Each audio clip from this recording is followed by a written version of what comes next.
Welcome to the Side Hustle to Small Business podcast powered by Hiscox. I'm your host, Sanjay Parekh. Throughout my career, I've had side hustles, some of which have turned into real businesses. But first and foremost, I'm a serial technology entrepreneur. In the creator space, we hear plenty of advice on how to hustle harder and why you can sleep when you're dead. On this show, we ask new questions in hopes of getting new answers.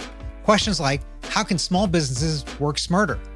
How do you achieve balance between work and family? How can we redefine success in our businesses so that we don't burn out after year 3? Every week, I sit down with business founders at various stages of their side hustle to small business journey. These entrepreneurs are pushing the envelope while keeping their values. Keep listening for conversation, context, and camaraderie.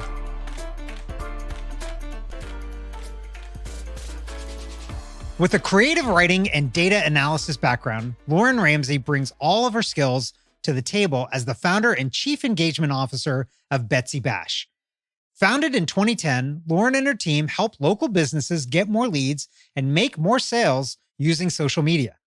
She's taken her business from her hometown of Houston to her new home in Chicago. Here today to talk about her business journey over the last 12 years is Lauren Ramsey. Lauren, welcome to the show. Thanks so much for having me.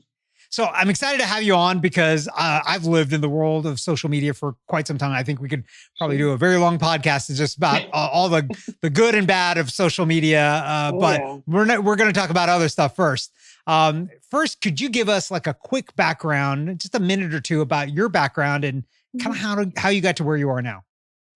Yeah. So my mom, when I was growing up, my mom had her own business as well. And I started helping her when I was like 11, 12, 14, and learned a lot about small business from her, but also really learned a lot about marketing and helping her market her business.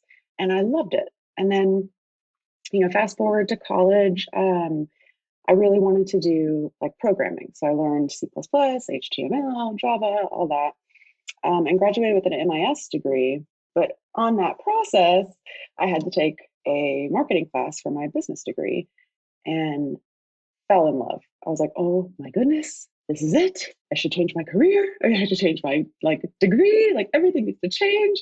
But I was like right around the corner from graduating. There was like no way all that was going to happen. So I'm like, all right, I'll graduate, I'll figure it out. And then I was in a philosophy honor society. I was the president. And one of our members asked us if we wanted to help volunteer. And so I was like, okay, yeah, sure. And she worked for Radio Disney. She was the promotions manager.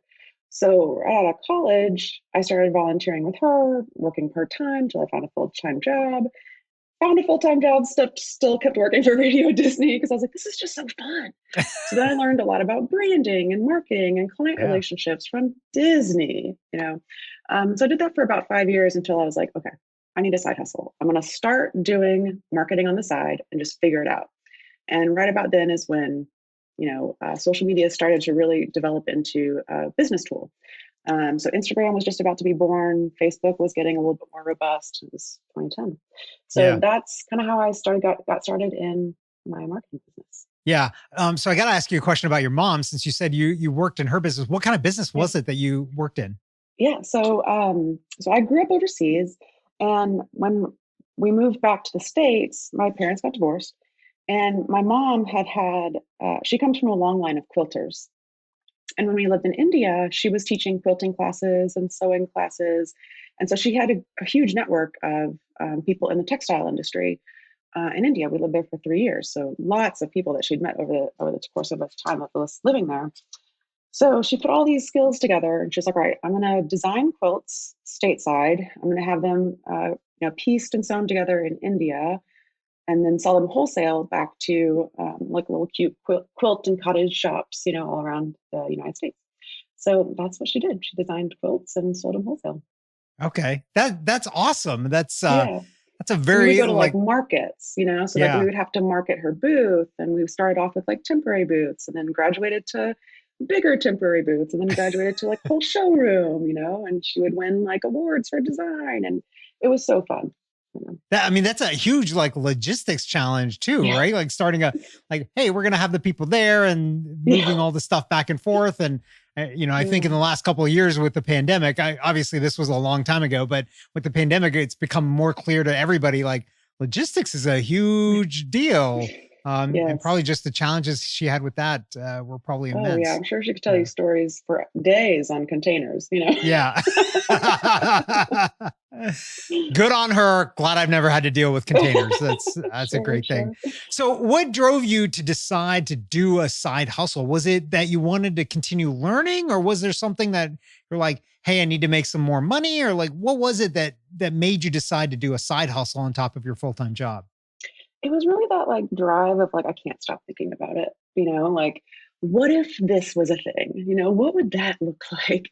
And I loved my job and I had a great career, you know, so I'm always like, "Ooh," it's like when you jump out of a perfectly good airplane, I'm like, "I had a fine career." Like, I could have stayed there, you know? But I just kept having this calling of, like, Lauren, like, help small businesses. Lauren, like, help small businesses understand social media, you know, because a lot of business owners around 2010 were in like the boomer generation, right? So they didn't grow up with social media the way that we did. And there just wasn't as many uh, business owners in our generation yet. You know, like I think Gen Z has really taken that forward and been like, oh, millennials, like you guys started a bunch of businesses. We're going to do that even younger. You know, like they're in high school and college. And I'm like, dang, all right, go you. Um, you know, so that was a generational gap of like, I know I need to be on social, but like how? What? What do I need to do? What is good? Right. And so that's really where I wanted to help. Yeah. Yeah. It was that same gap that happened when the web started, right? Like it Yes. took a long Yes. time for these companies to even have a web page. In And fact, now, yeah, like I remember we were at a market in Atlanta and we were walking down the hall with my mom and one of her business partner, not business partner, but you know, they worked a lot together. And she was like, "So what do I need to do? I need to get a website." My mom was like, "Yes, they're very important. You need to have one." She's like, "Well, I don't know." And so it's just so crazy to think of like there was a time when people were like, maybe I'll get a website. And now, of course, you can't get away without one. yeah. Yeah. The alternate was like, well, I'm in the yellow pages. Like, I don't, Yes. why do I need a website? Like Yes. people can find Can't me they in the just phone call book. me? Like, what, what is this web thing for? Like, Right. It I was want so customers funny. to come to me in person, not on some computer. Like I don't do computer things. And Yes. it is so funny, those shifts that happen over time. And so it sounds like you're in that, or have been working in that shift of like, why is social media important? Hmm. Obviously I think we get it now, but when you started, it wasn't maybe as clear to a lot of these folks. Um, Absolutely. so what then took you down that path? So you started the side hustle thing Hmm. to help. At what point was it that you were like, okay, I gotta do this full time. I need to quit my job and go all in. Sure. So at first, I just wanted to prove the concept, you know, like I wasn't doing everything, right? I wasn't a PR agency. I wasn't like a big creative service agency. I delivered social, like strategy, postings, all that kind of stuff, but it was only social media. So I wasn't even sure if it would work. You know? So a few years of like just making sure people would just pay for this. And if this was only the only marketing they were doing, would it work? You know, or does there need to be a bigger marketing mix? Yeah. So I did that for a little while, proved that it would work. And then in my career, they were asking me to take on more. They wanted me to manage people. And I was like, okay, I'm really at a place where I have to decide, you know, because I was working full time. I was coming home working at night. I was working on the weekends and I was just exhausted. And so, you know, I knew that I had this great career and it would, you know, serve me well going forward. But I also knew I had this passion that was doing well, like doing good, you know, good enough to give it a chance. But like, could it replace my career? You know, could it be my full time job? And that was the big question, you know, that was the big leap of faith of like, "Ooh, quitting my job is Yeah. crazy." Yeah. So But it worked out. how long was it from when you did the side hustle, when you started the side hustle to Mhm. when you quit and went all in? 5 years. 5 years. Okay. And Mhm. so during those 5 years, you kind of alluded to this. I want to make sure I get the fine point on it. You said you wanted to make sure that it worked. So how Mhm. is it that you figured that out? Was it that you were taking data or like seeing what your client sales were before and after? Like, how did you figure out that, yes, definitely what I'm doing is working? Yeah, you know, there wasn't as many tools back then. Um, but for us, it was more of like, are we delivering value? Like, is there more of a benefit in like this touchy feely posts? Is there more of a benefit of just straight ads? Is there more of a benefit of just selling what they're trying to get people to buy? Yeah. And of course, it's a mix of all three, right? And so, um, first it was, will they pay what I want them to pay? Can I deliver the value that they're paying for? And is it like scalable? Right. Right. Mhm. Yeah. Okay. So you also alluded to this, and I want to dig into it a little bit. Is, we often don't talk about the things that scare us as founders, or at least in Yeah. media, it doesn't get discussed, right? Because you Right. just want to talk about the glitz and the glamour. But I think all of us have fear, fear when we start, and then fear ongoing. So, what scared you about doing this, either as starting as a side hustle or when you went Mhm. all in, or both?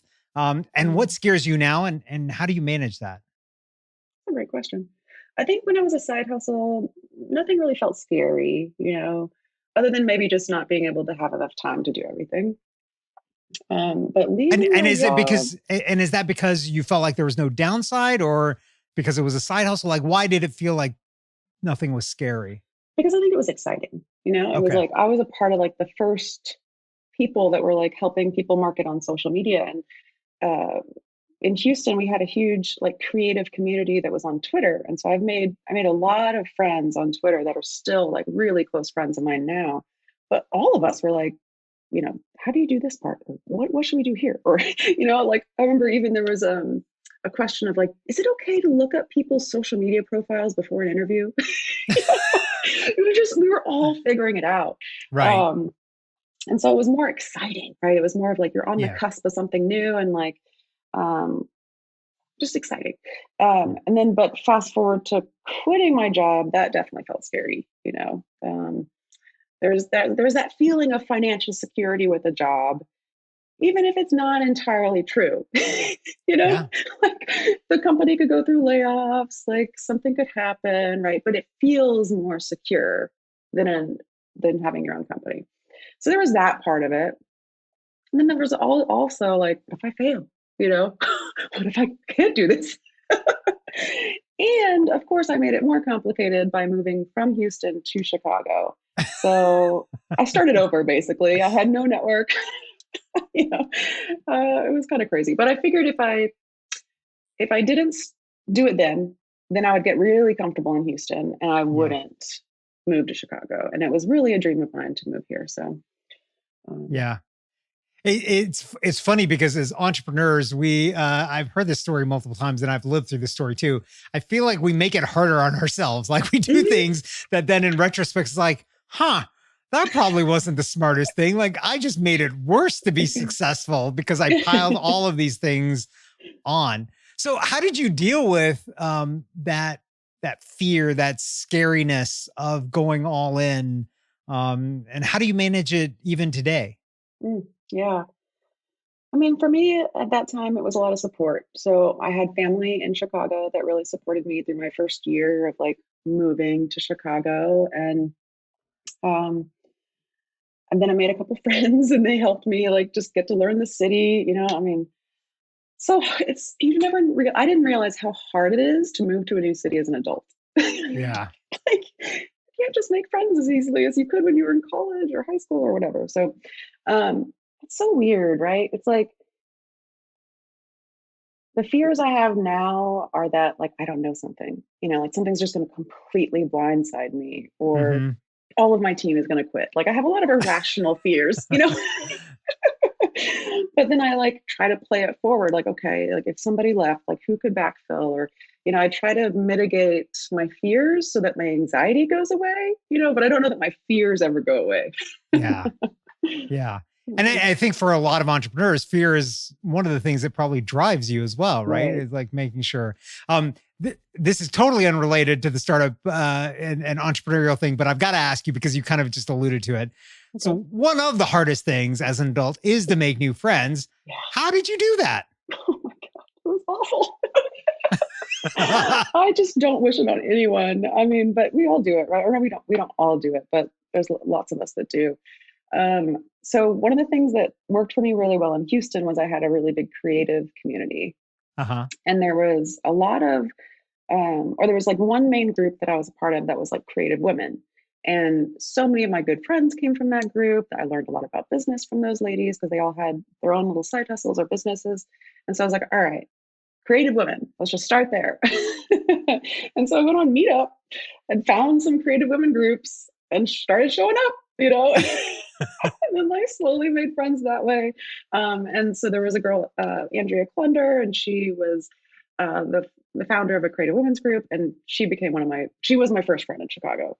Um, and then from there, gosh, I don't know. I joined an improv like class, so I could Nice. learn improv and Yeah. made really good friends there. In fact, we took improv classes right before the pandemic, like winter of 2019. And so we were in like class one, class two, we were starting class three, by the time like pandemic came around, and we all thought, oh, 2 weeks, couple months. So Yep. we stayed in touch thinking like in a couple months we'll be back out into the real world. So fast forward 3 years later, we're still all like meeting up and like having virtual happy hours, like half the groups moved across the world or across the country, but we still stay connected, which I think is Yeah. really special. Yeah, that's great. Okay. Let's get back to Sure. the talk of business. Um, so I think you've kind of actually just touched on some of these things, but how do you manage the stress of owning a business and everything else about life and things like that? Like how are you balancing those things in your life for yourself? Yeah, I think not to be like cliche, but it's like you have to take care of yourself first, you know? And I didn't do that at first. At first I was like, it's all about the business. Like I'm last, like who cares if I go to the doctor? Like I just need this business to work. And then I started having like, just issues where I'm like, I need to go to a therapist. I need to like have a business coach. I need to, and so I started setting myself up with these tools that are really just like helpful. Um, for anyone, but I think particularly for entrepreneurs because we have so much stress on a day to day basis. That the support of therapy is really important for me, and the support of my business coach, and the support of mentors, and just surrounding yourself with people who have been through it and can tell you that your anxiety is a little off chart, a little off the path, or is right on track. Like you should fix this. Like you need to, put that process in place. Yeah. How do you think about your boundaries between all of these things as well, like Hmm. personal and business, and Yeah. like are you kind of strict about, because as entrepreneurs we could really work 24/7, right? Like, and so how do you think about that, and how do you deal with those things? Yeah, when first starting out, similarly, I was just like, whatever it needs, I'm there. 8 p.m., whatever, 2 a.m., I got you. But then I also started to realize that that wasn't healthy, like I Yeah. needed that like time off. I needed the day to end and for like my relaxation time to start. And so I don't really know when it was, maybe 2 or 3 years ago, or maybe even pre-pandemic. I started getting really strict about my work hours, and I was like, I'm going to work 9 to 6, maybe 7. But after that, it's like Lauren time. I'm going to go to yoga class. I'm going to cook dinner. I'm going to meet my friends for dinner. Um, and of course, I'm addicted to email, so I'm always checking. But now I just read it and I don't action on it. So I'm Okay. like, okay, tomorrow I've got something to deal with, or um, if it's an emergency, I'll deal with it. But if it's not an emergency, then I know it can wait till tomorrow. Yeah. Those very often social media emergencies, right? Like, Yeah. Some of them you can't ignore for sure. so let's talk about you. You talked about some of the things that you've put in place, business coaches, things like that. But Hmm. are there any other like technologies or apps or systems that you've put in place over the years that help you manage the business and make it so Hmm. that it doesn't cause as much stress as it did before? Totally. Um, I'm one of those people that's like mostly organized and some part like crazy, like I'll have like things piled on my floor, but like all my projects are in order. So I had that kind of going for me, but like I knew that the systems I had in my business could be better. And so I have a friend down in Houston who's like an operations coach, and he worked with me for 12 months and really dug into my systems, like learned them in and out so that he could advise on what the best process was so that operationally things run smoothly. And so the tools that we have in place are the Google Suite, so we keep everything in Google Docs and Google Drive. Then Asana for all of our project management Hmm. tracking, Slack for all of our team communication. So Hmm. that means like my team and I do not email each other. We do not text each other, unless it's like not work related and it's like, hey, I saw this and I thought that would be fun for you. Right. Um, and also that means like if I'm texting you, it's probably an emergency, Yeah. so it allows that channel to be very siloed. We use Whereby for all of our meetings. Um, we use Canva for all of our designs. We use Sprout Social for all of our scheduling and posting, as well as our community management. Yeah. Yeah. So this suite of stuff then is basically everything that allows you to do all the things that you need to get done on a day-to-day basis. Yeah, yeah. And then some of the feedback that I've gotten from team members is that a lot of businesses don't have it so siloed. Where they're like, Hmm. sometimes you email me, sometimes it's in Asana, sometimes it's on Slack, whereas only the project details are in Asana. Any communication around the task is in Slack, you know. Yeah. Uh, and that way it's you don't have to search a million places to find it. So we all the things I set up were so that we could work faster and not be Right. confused, right? Yeah. Because also from the very beginning, I wanted this business to be remote. And so Okay. all of my team members are remote. We work all over the US. And I went to Texas for a month because it's winter in Chicago. So why not? But it's the beautiful thing about being able to work from anywhere. But I think being organized really helps facilitate less frustration. When you Right. don't have that face to face interaction, you need your tools to work really well. Yeah, I could imagine that being really hard if you have to go hunt for a piece of information and all this. So I don't Yeah. know how companies actually do that. We're Right. very much the same way. We've got, I mean, Slack is probably our main thing. And if I get Yeah. emails from teammates, it's because there's a big attachment or something like Yeah. that I need to look at that Slack's not going to handle, right? And that Right. might be the Right. only reason. Okay, so you've been doing this for a while now, Hmm. and I'd love for you to take a kind of a look back and think about, if you could go back in time, is there something that you would do differently, and what is it, and why would you do it differently, and how would you do it differently? I would get like a giant loan and I would have started this business in 2011, like Yeah, full on. yeah, I always think like I had the right idea. I just didn't realize that it was like um, such a big idea. yeah, Like I just thought like, oh yeah, probably somebody else is thinking of this too. But I think um, the interesting thing about our business is that we only focus on social, right? And social changes so frequently that right, having a team that only focuses on social can really make you feel confident that they've got your social, you know? yeah, And so a lot of so we end up being a lot of like white labeled we're a white labeled company for a lot of agencies, because they've got all the other stuff, but they don't want to like keep up with everything that's happening in social. So they bring us right, in when they need to have a client that really needs that social expertise. yeah. What was money the only thing that kept you from doing this earlier? Was that the Uh, stumbling block? well, no, I would say the money, but also like the courage and then like the belief. I was always like, maybe this will be. I have an idea. I was like very timid about it. But I was like, I did have a good idea. Like I should have just gone for it. Yeah, yeah. And it's funny because it's easy to realize that in retrospect, right? 100%. It's Yeah. really hard and really easy to question yourself and like that thing that you just said, right? Somebody else has got to be doing this. Right. Not necessarily. Somebody else might be thinking it, but they might be going through the same exact thing as you of like, oh, somebody else is going to do this, so I'm just going to sit and wait for them to do it. And yeah. Right. So, what would you tell somebody who's thinking about, like you, thinking about starting that side hustle, or like you, trying to take that side hustle into a small business? What would you tell them? Hmm. Oh, I don't know. That's so big. Such a big question. I mean,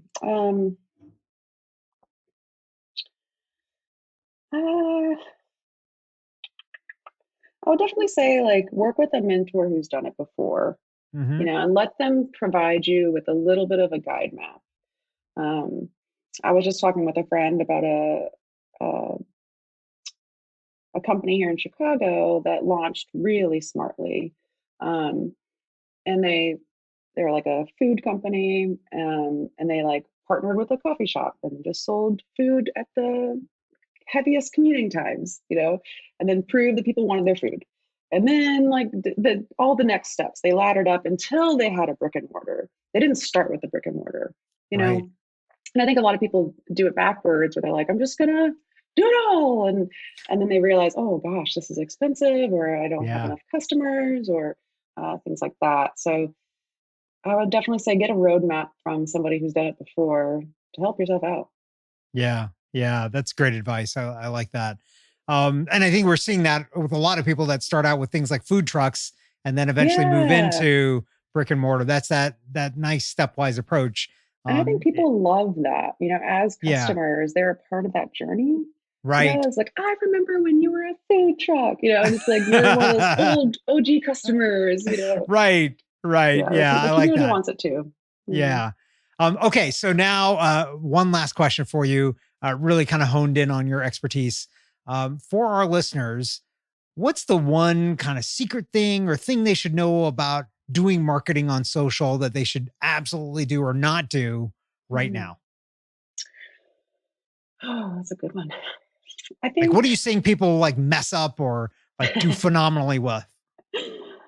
I would say there's a couple things. Try before you feel ready when it comes to social. You know, like if you feel like, "Oh, I'm nervous being on camera, I don't want to do a video, use a silly filter. Put makeup on yourself, turn yourself into a lemon. Like take that fear away, because the sooner you try, the sooner you'll get good at it. Mm. Okay. Yeah. I like that. And now you've got me thinking that maybe I should turn myself into a lemon for these podcasts. Something to think about. Uh, Laura, this has been fantastic. Where can our Yeah. listeners find and connect with you? Sure. So we have a website. It's www.betsybash.com. We're also really active on LinkedIn.